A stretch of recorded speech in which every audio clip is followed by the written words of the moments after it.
Rogers, Ottawa.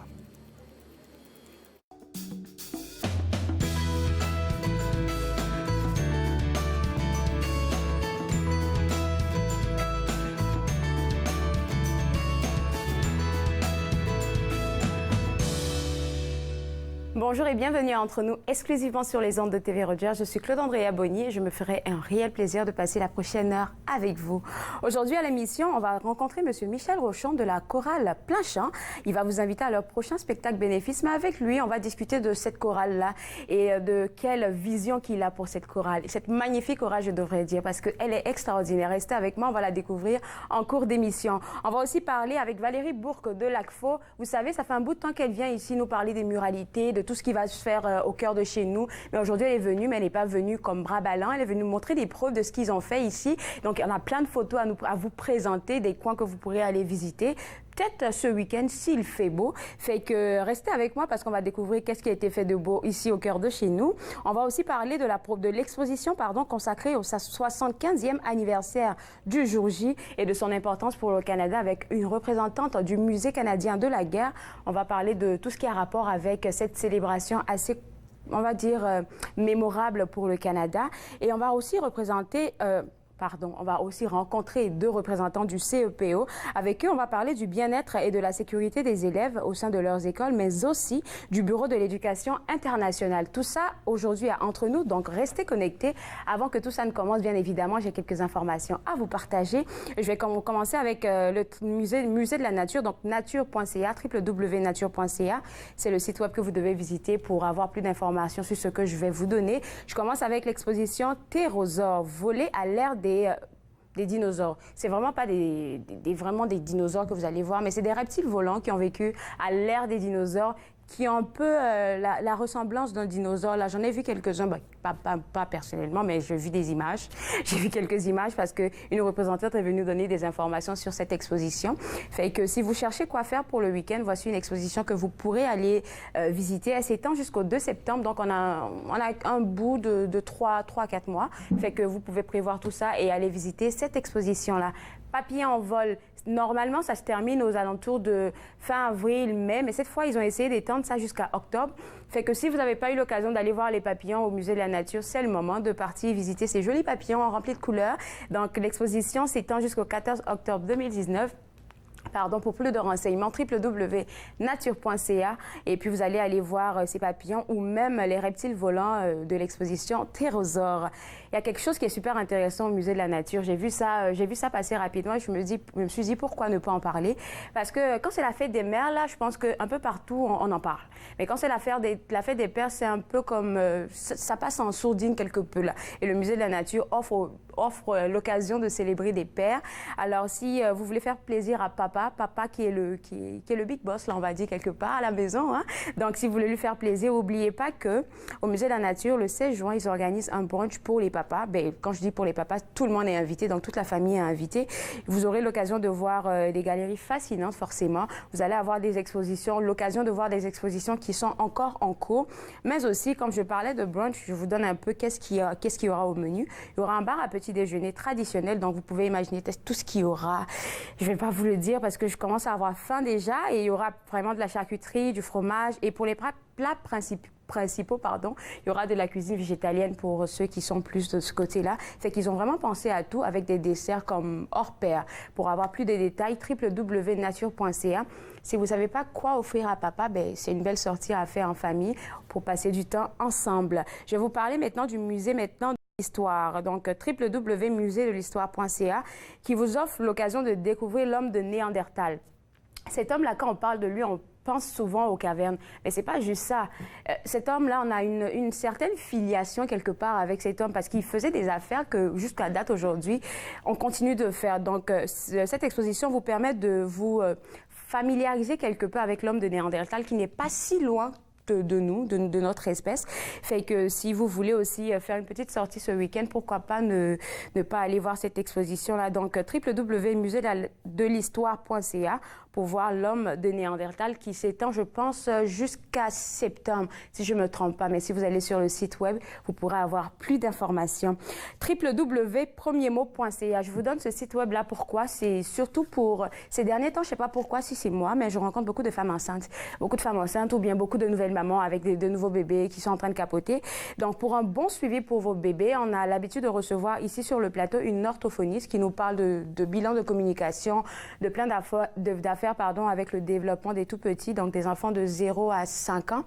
Et à www.premiermot.ca, vous aurez c'est pas un sondage, mais un lien qui s'appelle bilan de communication qui vous aide à suivre l'évolution de la communication de votre enfant jusqu'à l'âge, je vais dire jusqu'à ses 5 ans. Comme ça, dès qu'il y a un problème, vous pouvez juste les contacter là-bas et ils se feront un plaisir de faire un suivi avec vous.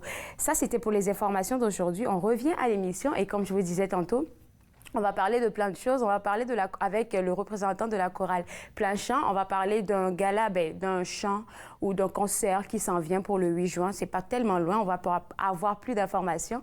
Mais juste après la pause, on parle avec Valérie Bourg de l'ACFO qui va nous présenter officiellement les muralités qui sont faites au cœur de chez nous. Vous regardez Entre nous, exclusivement sur les ondes de TV Rogers.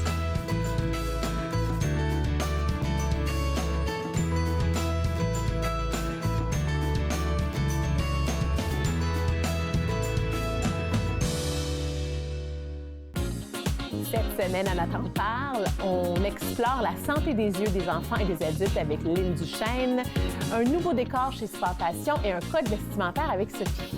Nathan parle, mercredi 20h, sur TV Rogers. Donc, je m'appelle Mélanie Bégin et puis je fais un focus à TV Rogers. Mes tâches principales seraient régie de plateau, assistante à la réalisation et caméraman, ainsi que graphique. Donc, je trouve que tout le monde devrait passer à Rogers, tant qu'à être invité ou bénévole, au moins d'essayer une fois parce que, en fait, tu apprends tellement de choses et des choses que tu ne croirais pas apprendre.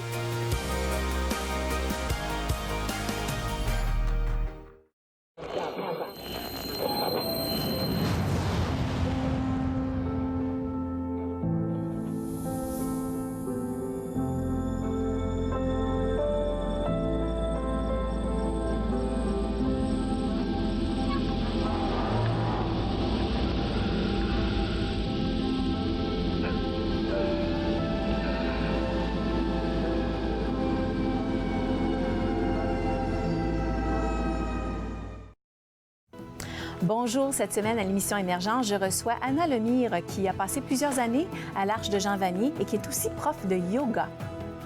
Émergence, dimanche 19h30, sur TV Rogers.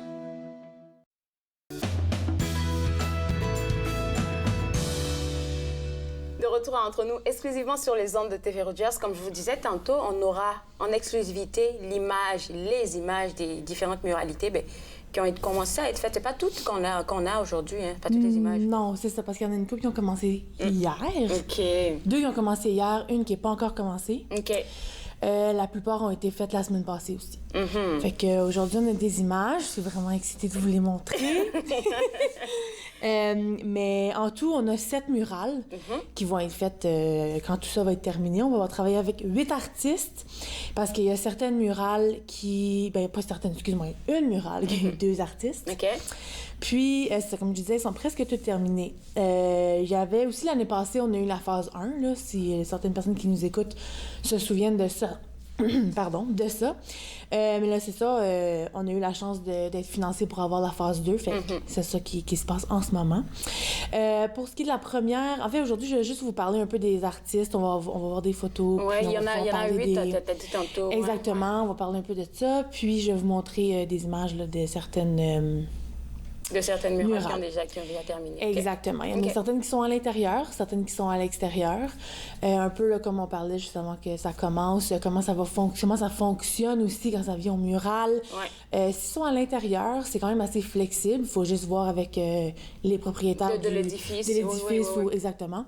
Quand ça vient à l'extérieur, c'est un peu plus compliqué. Les artistes nous envoient des sketchs. Habituellement, il y en a 2-3. OK. Puis des fois, on fait des votes. avec vers la communauté. Là. On fait ça sur Facebook ou par courriel. On le met dans notre infolette. Où est-ce que ça va être fait? Ou... C'est ça? Non, on donne les 3 sketchs ou les 2 sketchs, puis les gens votent celle qu'ils préfèrent. Tout le monde, OK. Exactement. Okay. Celle qui gagne, doit être approuvée par la ville d'Ottawa. Exactement. Okay. Puis que ça devient un peu plus compliqué, mais on n'a pas eu trop de difficultés cette année. Tout est beau, alors. Exactement.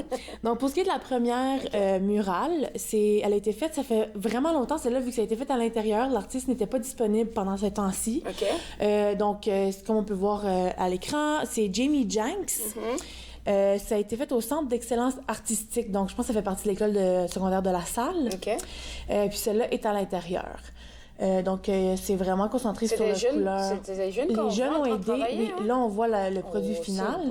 C'est très joli. Beaucoup d'orange et de bleu, en effet. Puis, oui, c'est vraiment joli, le produit final. J'ai pas eu la chance d'aller la voir en personne encore, mais si vous avez la chance d'aller faire un tour au Centre d'excellence artistique, c'est là qu'elle est. Il n'y a pas vraiment de délai pour faire une murale, hein? Ça a pris combien de temps pour faire ça? Celui-là, je suis pas certain. Ça dépend des artistes, ça dépend de la grosseur, ça dépend du genre de mur aussi, comme on va voir un peu plus tard. Celle-là au club de gymnastique, ça a été un peu plus compliqué. Donc, pour la deuxième, là, je veux pas mal dire son nom. Son prénom, c'est Lucas. D'accord. Il est français. Son nom de famille, c'est Sanger ou Sanger. En tout cas, je m'excuse, Lucas, si t'écoutes. Cette murale... On s'excuse. Oui, on s'excuse. Cette murale a été faite à l'école élémentaire catholique Jeanne Sauvé à Orléans. Puis les jeunes ont beaucoup participé à cette murale-là. Là, on voit les jeunes. La prochaine photo, si on peut la voir, là, on voit le produit final. Puis ce qu'on peut voir, c'est que là, c'est ça. Ça, c'est Lucas. Il a fait plusieurs jeunes, on représente aussi, il y a plusieurs, ça représente vraiment la diversité également, ce qui est très important. Puis dans chaque petit rectangle là, qu'on voit dans la murale, c'est tous les jeunes qui ont peinturé dans les rectangles. Donc Lucas a fait les bonhommes, puis les jeunes ont rajouté leurs images là, dans les rectangles. Dans les petites briques, en fait, qui se trouvent dedans. Et puis... Lucas était là comme pendant tout le processus parce que lui, il a quelque chose en tête, là. Oui, mais les jeunes, souvent, ils donnent libre cours à leur imagination. Il a dû arranger une couple de choses parce qu'il y en a qui ont écrit des affaires comme patate ou je sais pas trop. Mais lui, il était comme, ben non. Et là, il les a arrangés. Mais les jeunes ont vraiment été... Lucas a été agréablement surpris. Mais je pense que c'est une bonne activité parce qu'après, peut-être qu'ils vont découvrir qu'ils sont super intéressés peut-être à faire de l'art, quelque chose dans le genre. Oui. Mais ça, on était bien contents. Pour la troisième, ça se passait au club de gymnastique Les Citelles à Orléans, avec Danae Bressonnet. Les jeunes ont encore une fois pas mal participé. Une section de la murale a été faite par les jeunes. Celle-là a été un peu plus compliquée, comme je disais un peu plus tôt, parce que les briques sur ce club de gymnastique-là, ils sont très difficiles à travailler. Moi, je ne connais pas ça, mais d'après Danae, ça a été quand même assez difficile de travailler sur le mur. Elle séchait pas vite ou... Non, c'est pas ça, c'est que c'est juste, il y a tellement de bosses et tout ça, fait que finalement, elle l'a fait au spray paint, puis ça a été super facile. Et là, tu as dit que là, ce sont les enfants qui l'ont accompagné à faire ça? Il y en a une couple, c'est des gymnastes. Je vois le soleil, là, je sais que ça ressemble à un dessin d'enfants. Oui. Oui, c'est ceux-là, justement. Oui, ça, c'est les enfants qui l'ont fait. Puis là, je sais pas si on peut voir la prochaine photo, mais ça va être le produit final. Voilà, là, on peut le voir. On a Danae en avant. Donc, ce qu'on peut voir, c'est l'oiseau, c'est une citelle, donc le nom du club de gymnastique. Puis, elle fait une split à l'envers. C'était très beau. J'ai vu Danae, j'ai beaucoup participé à cette murale, puis Danae, elle est vraiment le fun. C'est vraiment le fun de travailler avec Danae. Donc pour les gens, si jamais ils veulent une murale sur leur building, là, Danae, c'est vraiment le fun de travailler avec elle. Puis ce qui est le fun aussi, c'est qu'elle a rajouté aussi dans les dessins la fleur que l'oiseau tient dans sa bouche, dans son bec, en fait. Je sais pas si on le voit super bien à l'écran, mais il y a la fleur de lys. Je le vois. Qu'on voit au bout aussi, qui était important à intégrer aussi. On voulait quand même intégrer une partie de la francophonie. En fait, c'est un peu ça ce qui est parce qu'on voulait travailler avec des artistes francophones, ce qui était très important, mais aussi si ça pouvait paraître dans les murales aussi, c'était aussi très important. C'est super. Donc ça, c'était pour le club de gymnastique à Orléans. Alors. La quatrième, c'est au cinéma Bytown. Les gens qui se promènent sur la rue Rideau ont probablement déjà vu... J'avais commencé à voir quand ça commençait. Oui, c'est quand même très gros. Ça, c'est le mur avant qu'on commence. C'est immense. C'est là qu'on a 2 artistes. On a Mick Michel et Cal Kidan. Ils sont très habitués de travailler ensemble. Ils ont à peu près le même style. D'accord. Dans cette photo ici, là, ça commençait. Là, on voit un peu les couleurs développées. Dans la murale, on peut voir, encore une fois, il y a Kimia qui est un... Les deux artistes viennent d'Ottawa. Donc, il y a Kimia et puis Elberlin. Je veux pas trop mal dire son nom aussi. Ce sont deux artistes hip-hop de la région d'Ottawa. Oui. C'est très important pour Mick et Kalkidan de représenter ce côté-là parce que pour eux, c'est aussi comme là-dedans qu'ils ont commencé à faire des murales. Ils ont commencé avec le graffiti, puis là, ils se sont... puis, on va aussi également pouvoir voir... Là, moi, j'ai pas encore de produit final parce que c'est pas encore terminé. Ça va se terminer d'ici probablement demain. D'ici demain, ça devrait être terminé si le temps le permet. Puis les gens vont avoir la chance là, de voir ça. Vous n'allez pas le manquer. Là. Si vous passez sur la rue Rideau vers le centre-ville, vous pouvez pas le manquer. C'est très gros. J'imagine qu'ils ont eu de la misère, par exemple, ceux qui continuent de travailler sur les murales par rapport à la température qu'il y a hier. Hein. Oui, mais ça a été... il y a eu beaucoup de hauts et de bas de ce côté-là. Pour ceux-là qui étaient à l'extérieur, c'était pas facile. Oui, donc celle-là, c'était... Oui, c'est ça. Fait que ça, c'était pour la 4e murale. Les 3 prochaines, on a Maria Rosa qui travaille au Collège La Cité, Marc Cyrus et puis Sagine qui avait les deux. Sagine n'a pas encore commencé. Maria Rosa et Marc ont commencé hier. C'est où ça? Maria Rosa, c'est à La Cité. Elle travaille en collaboration... Oui, à La Cité, à l'intérieur. Elle travaille en collaboration avec le Centre autochtone de La Cité. D'accord. Donc, ils ont développé une murale... Par rapport à ça, ils ont rencontré les grands-mères et puis les grands-mères ont expliqué ce qu'elles aimeraient voir dans la murale. D'accord. Puis j'ai vu des images de son croquis, je voulais pas vous le montrer parce que c'est comme très final, fait que je voulais pas trop l'exposer pour l'instant. Exactement. Mais ça va être très très beau, c'est à visiter aussi, ça va être dans l'édifice F à La Cité. Pour Marc Cyrus, lui, ça va être ajouté à la Maison de la francophonie d'Ottawa qui n'est pas encore construite. D'accord. Lui, en ce moment, il est en train de travailler là, à la paroisse Saint-Rémy, dans l'ouest de la ville en ce moment. Puis lui, ça va être écrit, c'est « Mon cœur, ma langue ». Puis ça va être rajouté... Parce que lui, Marc, en fait, sa spécialité, c'est l'écriture. D'accord. Donc, c'est très beau, là, ce qu'il fait. Il nous manque toujours de temps. Il nous manque toujours de temps. Je te dis, là...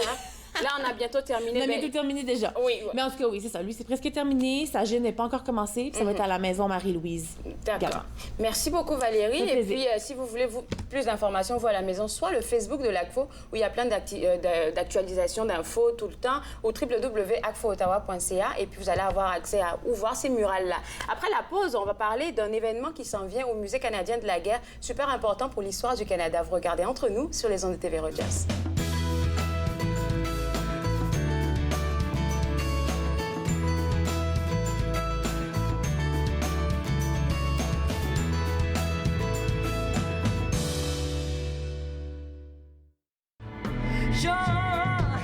Quand est-ce que le cycle va chanter?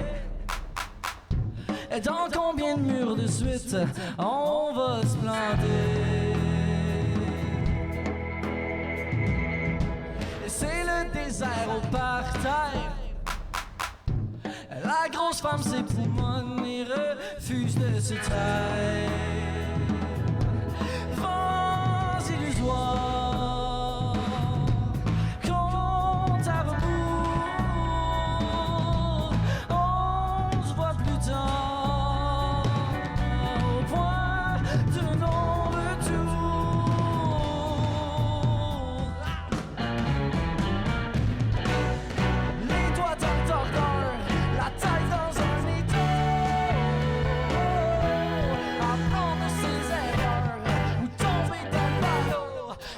De trop.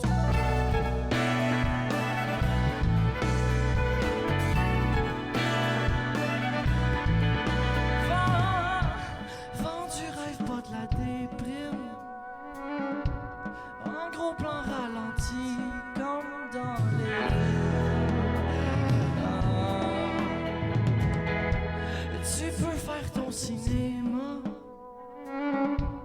Dis-toi que la vérité, elle te m'emporte.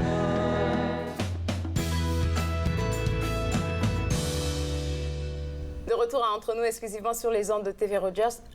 Au Musée canadien de la guerre, on célèbre le 75e anniversaire du jour J. Et puis, on veut rappeler avec toi, Britt, qu'est-ce que c'est ça, le jour J? Le jour J, c'est le 6 juin 1944. Et c'est ce jour-là où l'invasion alliée dans l'Europe a commencé. Ça durait nous faisons une exposition et aussi une conférence qui parle du jour J et de la bataille de Normandie.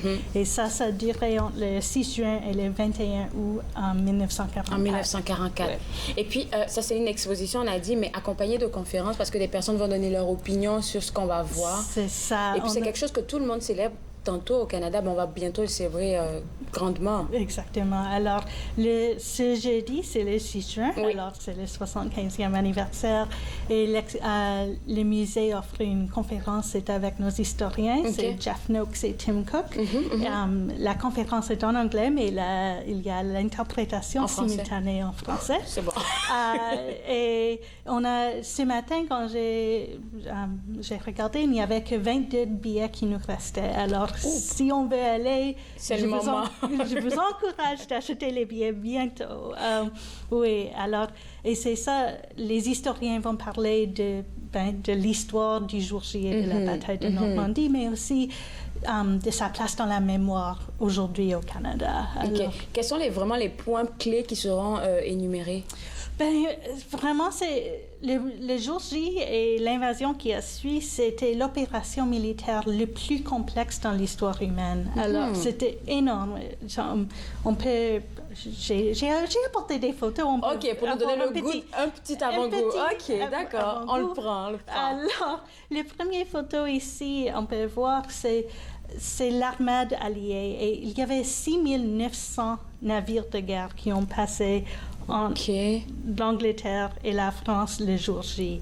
Et c'était seulement le début. Alors, il y avait des centaines de milliers de soldats alliés, britanniques, canadiens, américains qui ont passé en France le jour J.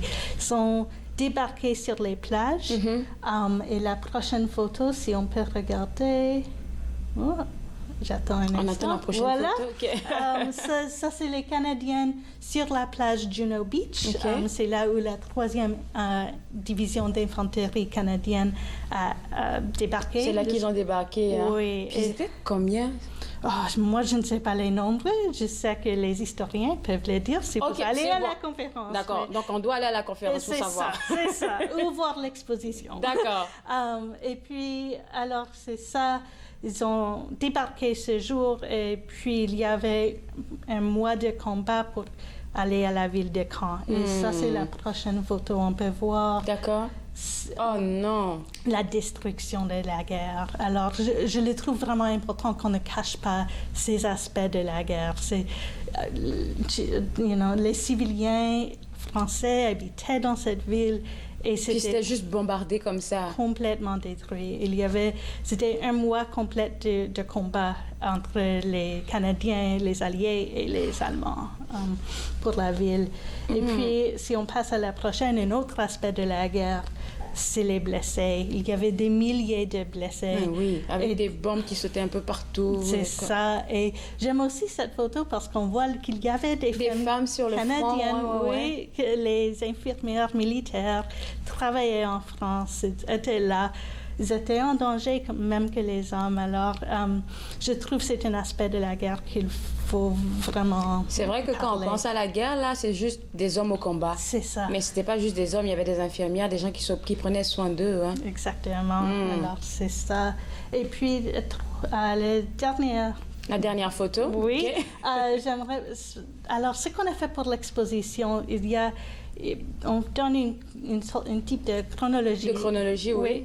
Mais associé avec la chronologie, il y a 7 récits personnels. Alors, les récits personnels viennent de notre collection au Musée de la Guerre. Il y a les photos et puis aussi des documents, les lettres, tout ça, leur famille. Alors, donc, il y aura des artefacts, en fait. C'est les images, mais des documents. Alors, alors celui-là, c'est une des images de cette partie de l'exposition. Des 7 personnes, il y a un télégraphiste, il y a une infirmière, et ça, l'homme avec tenant le pistolet, c'est le Major David Curry. Et il a reçu le Croix de Victoria pour son leadership durant la bataille. Et c'est ça une des des histoires. Des histoires qu'on va raconter, partager. J'ai vu quelqu'un aussi avec une caméra qui était juste à l'angle de la photo. Puis, est-ce que c'est quelqu'un qu'on mentionne quelque part? Ben, il y avait les photographes oui. militaires qui suivaient les troupes, des troupes canadiennes. Un peu partout, oui. Documentaient, parce qu'ils voulaient laisser les photographies comme celui-là pour nous aujourd'hui, pour qu'on puisse comprendre tout ce qui est passé en France. Et puis l'exposition ouvre officiellement quand? Officiellement, jeudi. OK, avec la conférence. Avec la conférence, et c'est dans le foyer principal du musée de la guerre. OK. C'est là jusqu'à novembre, le 24 novembre. Fait que quand on parle de chronologie tantôt, c'est combien d'images qu'on va passer au travers? On a 12 images 12 principales images. OK. Et puis les 7 récits personnels. D'accord. Puis il y a quelque chose que tu as dit avant qu'on commence l'entrevue, le fait que tu travailles aussi sur ces affaires-là et ça vient tout le temps te chercher. Hein? Oui, je le trouve. Mais pour moi, la guerre, c'est tellement émotionnel, c'est tellement humain, toutes ces histoires. On s'en rend pas compte. C'est ça. Et je trouve vraiment important que les Canadiens aujourd'hui comprennent leur histoire pour savoir comment se situer, où est-ce qu'on... Et où on veut aller dans le futur, c'est quoi les risques, et tout ça. Donc, je le trouve vraiment important. Je sais qu'il y a des anciens combattants qui vont aller en Normandie pour aller célébrer ce soir. Est-ce qu'il y en a d'autres qui vont rester pour participer peut-être à l'ouverture de l'exposition? Moi, je ne suis pas au courant de ça. OK. On ne peut pas répondre à ça. Non. Il faut juste aller à la conférence au moins pour connaître l'histoire. Ça, c'est le plus important. Mais merci beaucoup, Britt. Et puis moi, je vais inviter vous à la maison...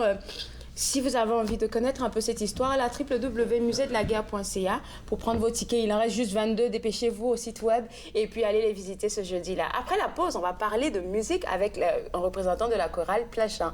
Vous regardez Entre nous sur les ondes de TV Rogers.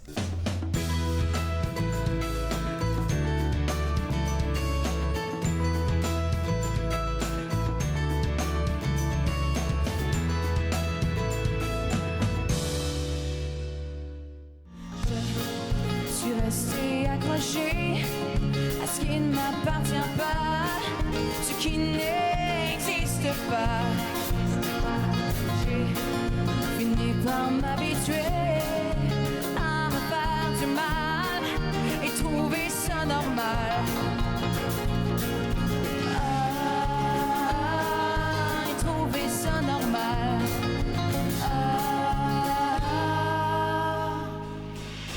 Même si on me dit un auto, même si on me dit un auto, moi je te dis que je veux plus que ça, toi tu veux juste être sous les draps. Même si on me dit un auto, même si on me dit un auto, ça fait 8 mois qu'on est là, amis la nuit, pas plus que ça.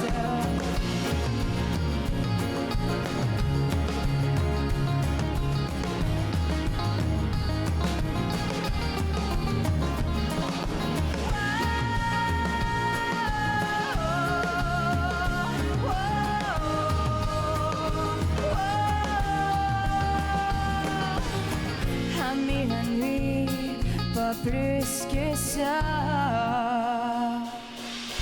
Même si on me dit un auto, même si on me dit un auto, moi je te dis que je veux plus que ça, toi tu veux juste être sous les draps.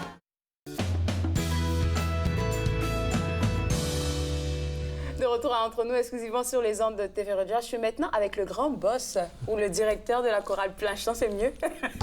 On va faire comme ça. Alors, le directeur de la chorale Planchant, est-ce qu'on pourrait essayer de dire au monde c'est quoi la chorale Planchant? J'aime bien même le nom. Planchant. Bien, merci. J'y ai pensé il y a 12 ans, ce nom-là. C'est un nom qui évoque un peu l'époque médiévale, hein, comme le plain song qu'on appelait, là, qui était une monodie sur laquelle on juxtaposait souvent des contrepoints. J'aimais ce nom-là, plus le logo est évocateur de la période celtique, là, avec des nœuds qui s'entrelacent. Ça fait 12 ans qu'on existe. Wow. Chorale d'adultes, communautaire, francophone. Il en existe quand même plusieurs, puis on en est une. Mais je crois qu'on est unique de par notre répertoire. Parce qu'on n'est pas capable de nous étiqueter, vous savez. Ah bon? Comment est-ce que vous êtes unique? Regardez, là. N'est-ce pas un visage unique? Et puis, qu'est-ce que vous offrez d'unique à... D'unique à la communauté. Ben, premièrement, on n'est pas une chorale classique. On n'est pas une chorale folklorique. On n'est pas une chorale... Oh, vous n'êtes pas figé sur quelque chose? Non, je ne suis pas capable. Pas capable de faire la même chose année après année. Là. C'est vrai que souvent...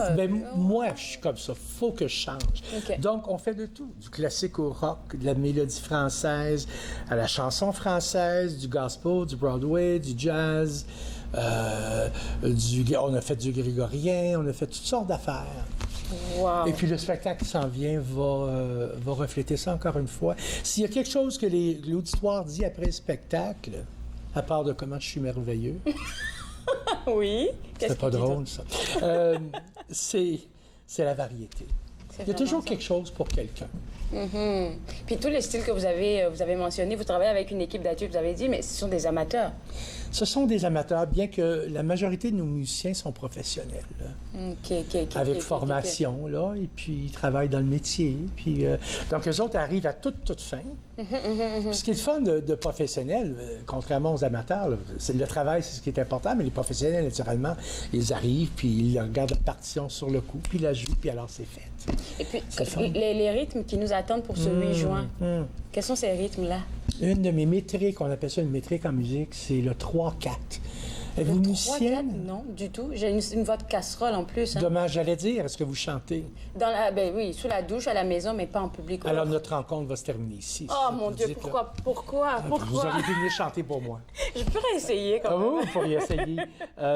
La musique, à part de la musique, surtout populaire, c'est du 4 temps. Tu sais, quand tu entends des gens dire « a one, a two, a one, two, three, four », ça, c'est qu'on est en train de compter la mesure qu'on appelle. D'accord. Mais il y a une mesure qui est bien populaire aussi, c'est la mesure à 3 temps. Et la forme de musique la plus associée avec le 3 temps, c'est la valse. Boum, pa, pa, boum, pa, pa. Ça, c'est du 3 temps. Hein? Et on va chanter des valses pendant le spectacle. On va chanter Heure exquise, entre autres. L'extrait de La Veuve joyeuse de Franz Lehár. Je sais que c'est probablement la musique sur votre téléphone, cela-là. Tellement que c'est connu. Mais on va faire d'autres valses très connues. Mais ce que je veux surtout représenter, c'est la versatilité du 3-4, du 3 temps. Vous allez entendre des extraits de chansons que peut-être vous ne connaîtrez pas, puis ça va être du 3 temps.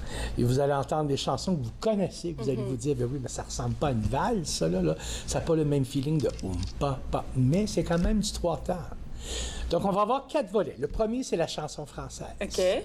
Heure exquise, une version dramatique. Dramatique, hein, de Quand on a quel amour. Vous connaissez? Non, je connais pas. Oh, la jeunesse. Oui, c'est ça, la jeunesse. Tellement de choses à enseigner. Pourtant, j'aime la bonne musique, par exemple. Hein? Et je devrais apprendre à voir ça après l'émission sur YouTube. Je suis d'accord. Le deuxième volet avant la pause, c'est le volet classique. OK. Alors, on va voir un extrait de Didon et Aîné de Henry Purcell. Alors, pour ceux qui aiment peut-être ça un peu plus lourd, le duo des fleurs de Lacmé, l'opéra Lacmé de Delibes. Et puis les deux extraits les plus spectaculaires de la Traviata. Ça vous dit rien, hein? Non, du tout. Verdi. Maintenant, la majorité de ce répertoire classique-là va être interprété par 2 sopranos lyriques professionnels qu'on a engagés. Donc, vous allez entendre des versions de ces airs-là, mais faites de façon super professionnelle. La deuxième partie, on commence avec la mélodie, la chanson folklorique et populaire américaine. D'accord. Comme Piano Man. Piano Man, oui. Piano Man, il y a eu... Oui. Parce qu'il y a eu plein là, on allume. oui. Okay. Piano Man, OK. Scarborough Fair. Peut-être, je suis pas vous allez sûre. le reconnaître. Okay. Skyboat. Skyboat, oui, ça a été repris. Bon. Ça a été repris. Alors, c'est la chanson thème de l'émission de télévision Outlander. Ça a été repris. Bien que ça fait 200 ans que ça existe. OK, ça, je savais pas. Cette chanson, oui. Hein, le pouvoir de la télévision, vous en savez quelque oui, c'est chose. vrai. Bon. Okay. On va faire un medley de Queen. OK. C'est comme récemment à l'affiche, là, à Noël. Oui, le Queen. Voilà. Oui. Hein? We will rock. Faites-moi pas chanter, OK. Vous allez perdre les téléspectateurs, je vous le dis tout de suite. Mais non, on peut essayer un tout petit peu et puis on va donner les dates pour aller voir le concert? On essaie un peu. Heure exquise, dans la caméra, qui nous grise lente. Hey, reste assis. Ne fuyez pas. Mais Ne fuyez pas. Vous avez une superbe voix. Alors, ben. pour ce concert, ça commence à quelle heure? Ça commence à 20h, OK. samedi, à l'Église unie d'Orléans. D'accord. Plainchamp.ca. Pour les tickets? Les billets sont à la porte. OK. C'est Et directement à la porte. puis ça va être très bien. On vous a savez. combien d'heures avec vous pour cette soirée de 20h à... Pas plus de 2 heures. J'aime pas des grands spectacles. OK. Mais ça sera intense, en tout C'est cas. pas un récital, c'est plus un show. Je vous dis tout de suite. D'accord. Fait qu'il Prenez faut- vos médicaments avant de venir. Merci beaucoup à Y a vous, rien. Michel. Et puis, bon show. Alors, vous avez déjà, si vous n'avez pas de programme, je vous en donne un. Samedi 8 juin, procurez-vous les tickets. www.plainchamp.ca. Plus d'informations et les tickets se prennent à la porte à Orléans. Alors, après la pause, on va parler avec un représentant du CEPO qui va nous parler d'éducation internationale. Vous regardez Entre nous sur les ondes de TV Rogers.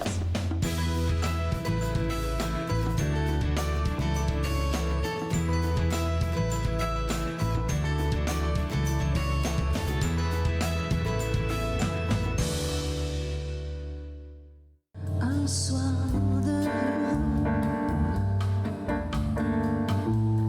un soir de soleil où le bitume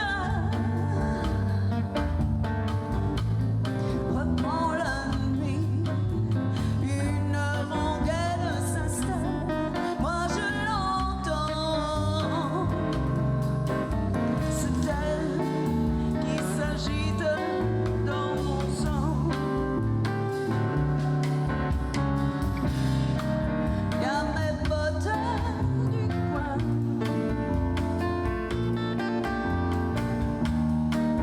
qui vident leur chagrin au gré de quelques bières en citant du Molière. Et moi je me fais mon cinéma, j'improvise, j'aime. Un soir d'écume, quel massacre. Une soir de trêve, dans un couloir, un air qui prend définitivement son temps. C'est elle qui s'agite dans mon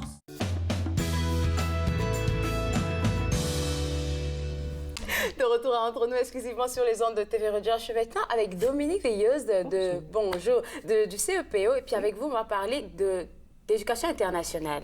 Parce que ça aussi, c'est un aspect que vous entretenez là-bas au CEPO. Tout à fait. Comment ça fonctionne, là? C'est quoi le bureau? C'est quoi ce bureau? Où est ce bureau de l'international? Ben, en fait, ça s'appelle Bureau de l'éducation internationale. OK. Mais ce qu'on vise, c'est de mettre en œuvre la stratégie ontarienne en matière d'éducation internationale. C'est long, je vous explique. D'accord, j'avais les yeux tout. Voilà, non, 3 volets, tout simplement. Donc, c'est une stratégie qui nous vient du ministère et qui dit que l'international, c'est important. Amenez ça dans nos salles de classe et faites en sorte que nos élèves apprennent par l'international et se développent et deviennent citoyens du monde. Ça, c'est ce qu'on nous a demandé. 3 façons de le faire. Ouais. Hein? Premièrement, bien sûr, on nous dit accueillez des élèves internationaux. Donc, allez voir dans les différents pays des élèves qui veulent venir étudier en français dans votre conseil scolaire. Accueillez-les, accompagnez-les, faites-les apprendre puis enrichir nos salles de classe. C'est un premier volet. D'accord. Deuxième volet, mobilité des élèves. Alors là, ce qu'on nous demande, c'est de prendre les élèves d'ici et de leur donner des opportunités pour aller voir Ailleurs. dans d'autres pays. Qu'est-ce qui se passe? Toujours dans un but pédagogique, tout ça pour se demander qu'est-ce qu'on va aller apprendre et puis enrichir encore une fois l'apprentissage des élèves. Donc des élèves qui partent et des élèves d'ailleurs qui nous viennent. Des groupes d'élèves. Dans mon temps, on parlait de voyage-échange. C'était un petit peu ça. Donc c'est ce qu'on va parler de mobilité. Mais aujourd'hui, avec tout ce qu'on peut faire avec les réseaux sociaux, là, on tente même de développer ce qu'on a appelé de la mobilité virtuelle. C'est-à-dire que, parce que c'est pas tous les élèves qui ont les moyens, ça coûte des sous se déplacer. Par contre, on sait très bien qu'on peut très bien, avec ces petits appareils, facilement voir ce qui se passe ailleurs aujourd'hui, maintenant, tout de suite. Et donc, on tente de mettre en communication des salles de classe entre ici et là-bas, peu importe où dans le monde, et puis faire en sorte qu'ils puissent collaborer et apprendre ensemble. Donc, ça, c'est de la mobilité. D'accord. Et puis, le troisième axe, ce qu'on nous dit, c'est sans même bouger, en restant dans vos conseils scolaires, mais faites en sorte que les élèves apprennent différents concepts, les curriculums bien sûr, mais placer ces curriculums dans un environnement qui soit international. Donc, on parlait tout à l'heure d'histoire, par exemple. C'est très bien l'histoire, on a des cours d'histoire, mais pendant qu'on enseigne à l'élève qu'est-ce qui se passe, par exemple, au Canada dans les années 1940, 44, etc., bien, ce serait bien de se demander qu'est-ce qui se passait ailleurs pendant ce moment-là. C'est ce qu'on va appeler l'internationalisation de nos curriculums. Donc, prenons nos curriculums et enrichissons-les en les plaçant dans un contexte global, mondial. Mondial, Voilà. c'est tellement bien dit comment vous le présentez, parce que moi aussi, j'ai été au bureau de l'international de mon collège à la Cité. Et puis, quand on parle de recrutement, déjà, vous allez à la rencontre des élèves. Mais ça, c'est des élèves du secondaire. Dans le fond, c'est pas vraiment eux qui décident. Parce les que, élèves du secondaire. De secondaire. Si, par exemple, vous allez en recrutement, imaginons, en France, par exemple, c'est pas vraiment eux. Oui, l'élève est intéressé, mais c'est vraiment avec le parent qu'on doit discuter. Tout à fait. Bien, il y a le parent et l'élève, parce que de nos jours, on le sait, les jeunes mènent le monde. Tout à fait. Il faut le dire. Oui, donc on aura des différences qu'on va appeler des salons. Des salons d'éducation. On va aller dans différents pays. Je suis allée cette année, par exemple, au Sénégal. C'était absolument magnifique. Rencontrer des jeunes allumés, contents, qui rêvent de partir, qui ont envie d'aller apprendre ailleurs. Qu'est-ce qui se passe et qu'est-ce qu'ils pourraient faire dans ce beau grand monde. En général, les parents sont présents aussi. Ce qu'on comprend, c'est que le parent doit... ce que le parent recherche d'abord et avant tout, c'est un endroit qui soit, comme tout parent, je suis maman, sécuritaire. Oui. Voilà. Oui. Et je pense qu'Ottawa a tout à offrir à ce niveau-là. Donc, leur parler d'un endroit où les enfants seront en sécurité, où ils seront accueillis par le bureau, oui. Mais le CPO vaut bien plus que les accueillir. On veut non seulement les accueillir, mais on veut les accompagner pendant tout ce moment-là. Donc, on veut les suivre. C'est pourquoi, au sein du bureau, on a une personne qui est dédiée au bien-être des élèves. Et c'est sa tâche. Donc, aller voir dans les différentes écoles comment les élèves vont. Parce qu'aujourd'hui, on le sait, les enfants ont besoin de se sentir bien. On sait que la santé mentale, c'est extrêmement important. Quitter son pays, quitter sa famille. Les bonnes intentions sont là au départ, mais comment on va réagir à ce choc culturel? Ça arrive à tout le monde, même au plus grand, même moi. Tout à fait. Donc, comment on va se réapproprier cet espace, comment on va se refaire des amis, cette nouvelle culture, etc. Donc, ils ont besoin de cet accompagnement et c'est vraiment là-dessus qu'on veut vraiment miser puis faire en sorte que... Et c'est pourquoi je crois que les élèves restent. Ils viennent pour un semestre puis finalement, ils restent pour un an ou pour 2 ans. Oui. Et puis, le recrutement, il se fait à partir de quelle de quelle année plutôt? 3e, 4e? Les élèves viennent plus au secondaire. Plus au secondaire. Oui. Donc, à partir de la 9e année, on a quelques cas où c'est de la 8e année, mais je dois avouer que dans ces cas-là, c'est parce que la famille a quelqu'un ici qui va accueillir l'élève. Parce qu'en général, nos élèves viennent et habitent dans des familles d'accueil. Donc, c'est vraiment une immersion totale dans cette nouvelle culture. Mais quand les élèves viennent plus jeunes, souvent, j'ai un cousin, j'ai un oncle, j'ai quelqu'un qui est prêt à m'accueillir. Alors là, les parents vont oser laisser partir petite fille, petit garçon qui a à peine 12-13 ans parce que c'est quand même jeune. Mais sinon, en moyenne, les élèves ont environ entre 14 et 17 ans, je dirais, 13, 17, 18 dans ce coin-là. Ils restent pour 1 an, 2 ans, 3 ans. Certains viennent avec la ferme intention de faire leur diplôme. Et puis, cette année, par exemple, on en a 14 qui ont terminé. Oh, wow! De combien de pays? Pas mal. Au total, notre promotion 18-19 était de 16 pays. Incroyable. Oui, des jeunes d'un petit peu partout. Puis c'est fantastique de les voir s'intégrer. Puis maintenant, ils connaissent mieux Ottawa que moi, finalement. J'imagine, là. Ouais. Et puis, est-ce que c'est des jeunes qui veulent rester pour aller... Plusieurs. Certains, je vous dirais que bon nombre d'entre eux, au départ, ne savent pas trop. Avec le temps, finissent par dire, je m'y sens bien. Et puis, papa, maman sont d'accord. Et puis, finalement, ils continuent à l'Université d'Ottawa, qui est juste à côté. Belle université, qui offre aussi un programme d'éducation internationale et qui fait la suite. On est en lien avec l'Université d'Ottawa, la Cité collégiale aussi, bien sûr, etc. Donc, le lien se fait très bien, puisqu'on est partenaire dans tout ça. Ce que j'aime beaucoup, c'est que vous avez parlé d'un suivi, mais en plus du suivi, moi, ce que j'ai vécu comme expérience à la Cité, c'est qu'il y avait des mentors, comme exactement. Pour pouvoir aider aussi ceux qui sont allés. Parce que souvent, là, c'est vrai, les parents ont peur, mais l'enfant, il est souvent plus apeuré même que le parent qui veut le laisser aller, le laisser grandir. Hein. Tout à fait. Est-ce que vous en avez là-bas avec ceux qui sortent des... Oui, dans chacune des écoles, on a une personne qui va superviser chaque petit groupe d'élèves pour chaque école. Ça, c'est bon. Puis ensuite, on va faire le lien nous-mêmes entre les élèves que nous avons et qui s'en vont vers l'université. Donc, c'est un peu comme si on leur donnait gentiment, en disant, prenez bien soin, on a fait tout ce qu'on a pu, et puis continuez la route avec eux. Et Donc, puis, ça se passe vous avez très eu un bien. gala qui a célébré toute cette belle initiative. Je crois que c'était le 29. C'était le 29. Comment ça a été? C'était très bien, beau moment, mémorable. C'était notre tout premier gala. Oui. Mais je crois que là, on se sentait assez grand pour dire à tous nos partenaires et tout, ben, venez célébrer avec nous tous ces jeunes qui sont venus cette année. Les élèves étaient là. Et puis, c'était le beau moment pour dire qu'on était content de les avoir accueillis pendant toute l'année. Certains repartaient dans leur pays. Ben, c'est pas encore fini l'année. Il leur reste quelques semaines avant la fin de l'année scolaire. Et d'autres, ben, ils vont obtenir leur diplôme bientôt. Là, et ça, c'est le plus 2-3 important, semaines. je pense. Hein? Absolument. Puis ensuite, continuer à l'Université d'Ottawa ou dans d'autres pays. Il y en a qui sont vraiment de réels voyageurs et qui sont prêts à partir. C'est incroyable. Absolument. Alors là, quelqu'un qui nous regarde, parce que là, on est en live aussi sur Facebook. Oui. Peut-être qu'il y a un parent qui nous regarde. OK, c'est super intéressant. Qu'est-ce qu'il fait? Eh bien, il s'en va sur le site web du CPO, simplement www.cepo.wen.ca. Et puis, à partir de là, communiquez avec nous, le Bureau de l'Éducation internationale, et on vous donne toute l'information. On vous amène, on vous accueille, on vous accompagne. Ce sera fantastique. Extraordinaire. Mais merci beaucoup d'avoir partagé ça avec plaisir. nous. Bon travail que vous faites là-bas. Merci. Puis vous, à la beaucoup. maison, si vous nous écoutez, que vous avez envie de lancer votre petit bébé dans cette aventure, www.cepo.on.ca, c'est le site web à visiter. Après la pause, on rencontre un autre représentant du CEPO. Avec lui, on va parler du bien-être des élèves. Vous regardez Entre nous, exclusivement sur les ondes de TV Rogers.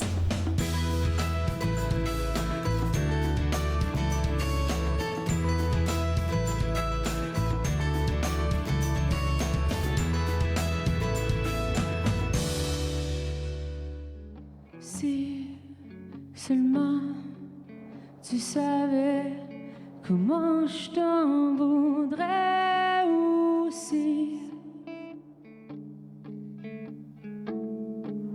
Je n'ai plus rien à dire.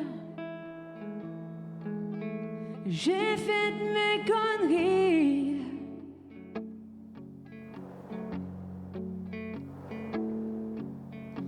Maintenant tu t'endors dans un autre lit.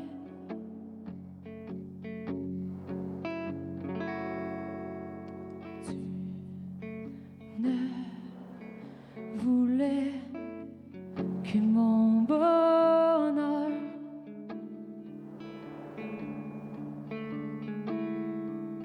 Et moi, j'ai décidé de jouer avec ton cœur.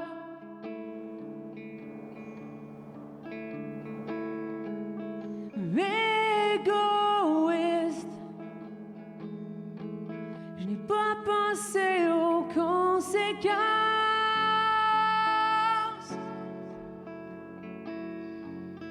Sans savoir que je t'ai.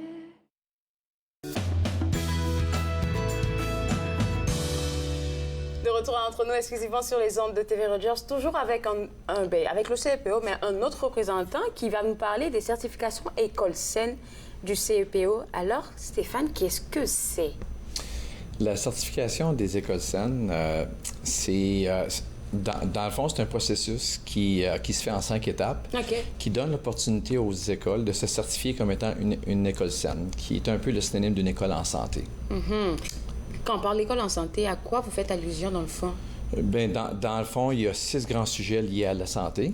Il y a l'activité physique, la nutrition, la santé mentale, la toxicomanie et les comportements connexes. On peut parler aussi de la croissance et du développement des élèves. Donc, ce sont tous des sujets liés à la santé. Donc, dans le fond, les écoles ont à organiser une ou plusieurs activités dans leurs écoles qui touchent un peu à tous ces sujets-là. Qui regroupe un événement qui regroupe un peu tous ces sujets ou on va aller par choix? On peut y aller des deux façons. En gros, c'est vraiment d'aller toucher tous les sujets liés à la santé à travers une ou plusieurs activités au lieu de juste cibler un sujet lié à la santé. La certification encourage vraiment les écoles à toucher les 6 sujets liés à la santé plutôt que seulement que l'activité physique, par exemple, ou seulement que la santé mentale. Donc, c'est de toucher un petit peu de tout. On peut quand même avoir un sujet prioritaire à l'intérieur de l'école, puis même on encourage les écoles à avoir un sujet prioritaire parce que chaque école... Peut-être après un sondage, oui, peut-être. Exactement, oui. Donc, qui est en fait la deuxième étape de la certification, où ce que les écoles sont appelées à enquêter, à questionner, à sonder les élèves, mais aussi le personnel scolaire, à sonder les parents, à sonder les partenaires communautaires, à savoir quels sont les besoins dans cette école-là à ce moment-là précis. D'accord. Et puis après le sondage, on va juste élaborer le plan parfait pour aller dans le sens qu'on aura peut-être choisi, soit peut-être toxicomanie, ou bien même santé mentale. Exactement. Et puis comment ça s'est fait là? On est rendu à la deuxième étape, parce que ça c'est le sondage. Et la troisième étape, c'est quoi? Oui, bien, en fait, la première étape était de bâtir son équipe école saine à l'intérieur de l'école. OK. Puis lorsqu'on bâtit une école saine, on veut avoir... évidemment, le personnel scolaire, un membre de la direction, les partenaires communautaires, les parents, et puis, la santé publique et évidemment les élèves. OK, un représentant des élèves. Oui. Donc, ça prend... Pour obtenir plus de points, on veut aller chercher les 6 différents groupes de participants à l'intérieur de notre équipe. Et puis ensuite la deuxième étape, on en a parlé tantôt, c'est d'enquêter, le sondage, quels sont les besoins dans notre école. La troisième, c'est de vraiment faire la planification. En lien avec l'analyse. OK. Qu'on aura sorti du sondage. Vous n'imposez rien. Rien n'est imposé aux écoles. C'est eux qui choisissent vers où est-ce qu'ils vont aller. Hein? Exactement. OK. Donc, moi, si je suis un enseignant, par exemple, j'ai beaucoup d'intérêt, disons, le basketball, mais je suis dans une école qui n'a pas d'intérêt pour le basketball. Dans le fond, je perds à rien à essayer d'organiser des choses de basketball, mais je veux vraiment nourrir ce que l'école a besoin à ce moment-là. Pas à cause que Stéphane aime le basketball, que ça veut dire que les 300 élèves dans l'école vont l'aimer. Donc moi, il faut vraiment que j'enquête, puis de là, je vais bâtir mon activité ou mes activités en lien avec ce que la communauté scolaire veut. Pas juste en fonction de ce que Stéphane veut. C'est tellement vrai. Ensuite, le quatrième point, parce qu'il y en a 5, là on est rendu au quatrième. Le quatrième, c'est la mise en œuvre. OK, directement la mise en œuvre. La mise en œuvre de l'activité d'envergure ou des petites activités qui se font tout au long de l'année. Tout au long de l'année. Et finalement, la cinquième, c'est là qu'arrive le tadadam de la certification. Et voilà. Donc, il y a le tadadam, qui est la célébration. Et aussi, une partie importante de la cinquième étape, c'est de faire une auto-évaluation. Chaque équipe, école saine, ont à s'auto-évaluer. Qu'est-ce qui est bien allé? Qu'est-ce qui est moins bien allé? Qu'est-ce qu'on peut améliorer pour l'année prochaine? Ainsi de suite. Ça fait combien de temps que ce certificat-là, ces certifications plutôt existent? Au CPO, c'est la première année. C'est la première année? Oui. Mais cette certification-là est disponible aussi avec OFEA, qui est un organisme ontarien. Donc, les écoles ont l'opportunité de le faire à travers cet organisme-là. Mais moi, l'année passée, j'ai travaillé toute l'année à concevoir cette certification-là pour que nos écoles du CPO puissent obtenir la certification du CPO. Puis, j'ai vraiment travaillé fort. Je mentionne mon G, mais c'est moi et mon équipe. Oui, forcément. Où ce qu'on a travaillé pour rendre le processus beaucoup plus convivial et personnalisé au CPO aussi. L'OFEA, c'est quoi? Vous avez mentionné ça tantôt. Oui, c'est Ontario Physical and Health Educators Association. Fait que, comme vous l'avez dit, vous avez pris quelques bases là-bas pour l'améliorer pour les besoins spécifiques du CPO. C'est ça. Ça vous a pris combien de temps pour bâtir ça? C'est venu d'un besoin particulier de vos écoles ou... En fait, c'est un peu un intérêt personnel. OK. Oui, mais je me suis inspiré du processus d'OFEA parce que j'ai fait ce processus dans le passé et c'était très bien, mais j'ai voulu rendre le processus, comme j'ai mentionné, plus personnalisé à la clientèle du CPO, puis rendre le processus plus convivial pour tenter d'aller chercher plus d'écoles à se certifier comme étant une école saine. Puis jusqu'à date, vous avez... Ça fait combien de temps que vous avez lancé? Vous avez dit cette année, mais c'est en début d'année que vous l'avez lancé? C'est au début de l'année, c'est cette année. Puis on a un total de 8 écoles qui ont participé. Puis là, on est rendu justement à l'étape 5, où on est rendu à l'étape tralala. Puis donc... Et puis il y en a combien de certifiés? 7, on avait dit jusqu'à date? Il y en a... Bien, dans le fond, on a 7 écoles, mais à Trenton, on a 2 écoles qui se sont combinées ensemble. Donc, c'est 8 écoles, mais dans le fond, 7 groupes. D'accord. Et puis vous avez dit que c'était quelque chose de personnel, un projet peut-être personnel pour vous. Qu'est-ce que vous voulez que cela apporte comme changement au CEPO? Le but derrière tout ça, pour moi, je trouve ça très important d'impliquer les membres de la communauté dans nos écoles. C'est vrai. Le personnel scolaire est riche, sans aucun doute, mais par moments, on oublie comment riches que nos ressources sont à l'extérieur de l'école. Puis ce projet-là, pour moi, était important pour justement pour accueillir les ressources qu'on a à l'extérieur de l'école pour qu'ils puissent venir nous nourrir de tout ça. Que ce soit les parents, que ce soit la santé publique ou que ce soit les partenaires communautaires qui sont tout près. On a des bonnes ressources, puis à mon avis, c'est de les utiliser, ces ressources-là. Puis le deuxième point, c'est l'engagement des élèves.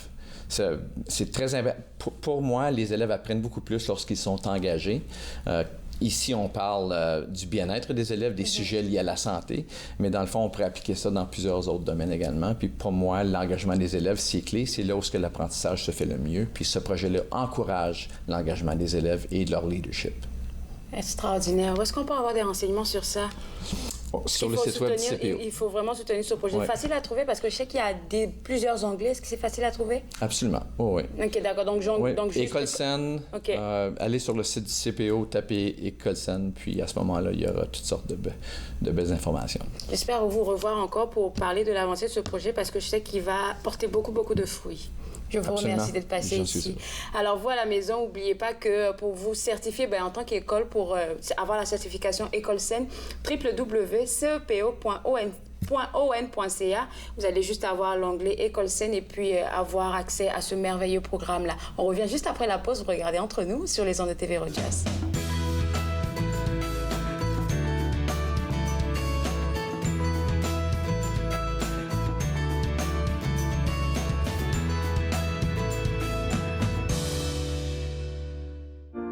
Ils ont servi pour protéger notre patrie.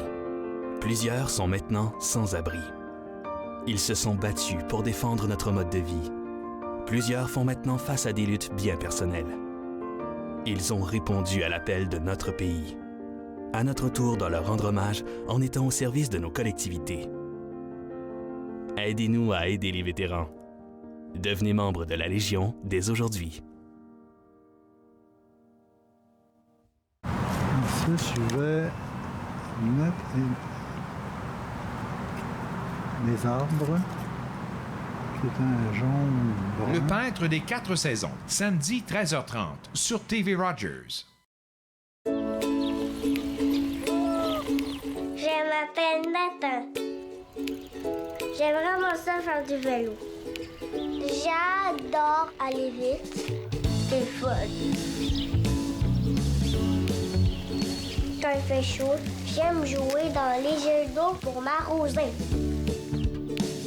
C'est les amputés de gaz qui m'ont donné me protègent. Merci! La voyance est à votre service avec Juliana, fée de l'Ouest, Pierre Sonnaise, auteur de Le Comptable et la Voyante, et Madame Joanne Joliat. L'apéro avec Julie, mercredi 15h sur TV Rogers.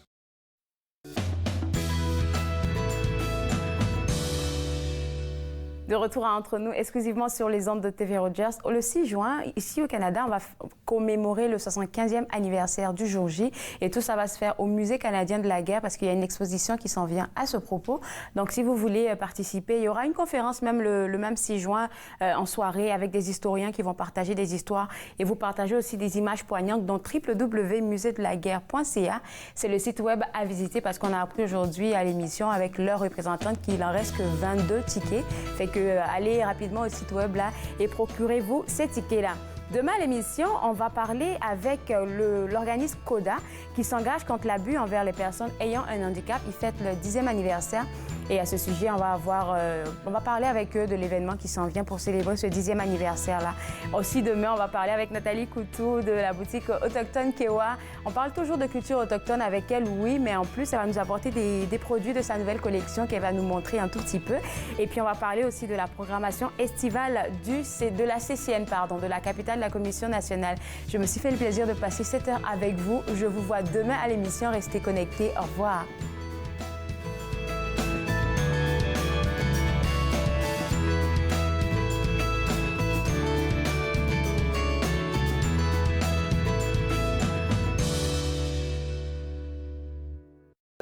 Faites-nous part de vos commentaires en composant le 613-521-2323 par courriel sur Facebook et Twitter.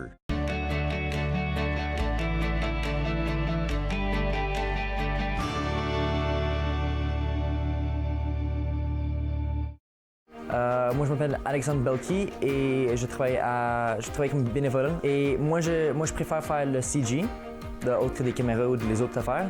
Raison que j'ai choisi d'être un bénévole à Rogers, c'était plus pour mon futur. Donc, comme j'ai dit, j'aimerais aller travailler avec téléproduction ou même des films. Puis, je pense que TV Rogers, c'est la plus bonne idée. C'est une bonne idée pour l'expérience.